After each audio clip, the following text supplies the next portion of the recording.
A strange wrestling match. Genesis chapter 32. As Jacob drew nearer to Canaan, where his father Isaac lived, he also wondered about his brother Esau. Would he still be angry with me that I had deceived him? Did you take your brother's blessing? Will he still think of killing me? Jacob remembered that at Bethel God had promised to keep me safe and sound and bring me back to my father's house. So he prayed, "O God, when I left my house and passed this way, I had nothing but a stick. You have given me great wealth and I am returning with these flocks and herds and a large family. I am not worthy of your mercy and compassion, but I beseech you to save me from the hand of Esau." That evening, Jacob sent his servants, all his property, livestock and all family members from the pier and said, "You everyone go ahead of me." He wanted to be alone that night so that he could think peacefully in silence. A man appeared in the darkness of the night and wrestled with Jacob. Jacob jumped to his rescue and the two tangled and tried to bite each other. Felt the wrestling went on for a long time but no one gave up. When the PU began to burst, this stranger suddenly touched Jacob's thigh with a knife and removed the joint. Jacob was no longer able to wrestle. He realized that the person wrestling with me was not an ordinary human but a superhuman being. He turned to go to the stranger, but Jacob held him tightly. Rather he clung to him and began to say, "Bless me." The stranger asked, "What is your name?"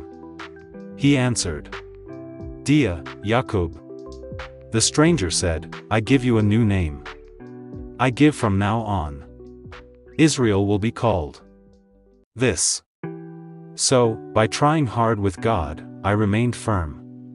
You in good and bad situations believed in God's promises. You have won the battle. Jacob asked him, "What is your name?" But the stranger did not tell him his name. The sunlight was getting stronger. The stranger blessed Jacob and left him. Now Jacob was limping while walking, but he knew that he had met God once again.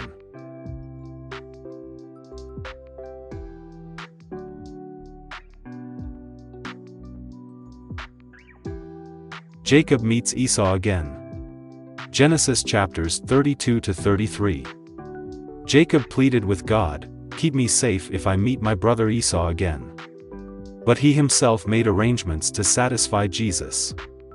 First, he sent a message to him with great politeness that I am coming to attend your service.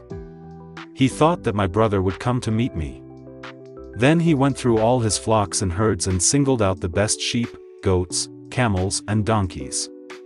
He divided them into separate herds and appointed a servant over each herd and ordered them to go ahead of me and keep a great distance between the herds. When Esau meets you, he will surely ask whose animals these are. You should say in response that these belong to your servant Jacob, but they are an offering for you. Jacob thought that everyone likes to receive gifts and gifts.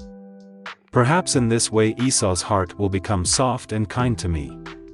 With the distance, when it was reported that Esau was really coming, Jacob was very afraid. He was told that Esau was bringing 400 brave men with him. Now Jacob thought that he would definitely attack me. He quickly organized his family in a special way. He kept Rachel and Joseph behind. They would both be safer that way, he thought. Then Esau walked ahead of the family with a big heart. Went to meet when he sees his brother, "He will kiss me 7 times. But Esau ran to him and took him in his arms. They hugged each other happily. Seeing that Esau had truly forgiven me, Jacob's heart was filled with joy. Esau said, "Let's go home together."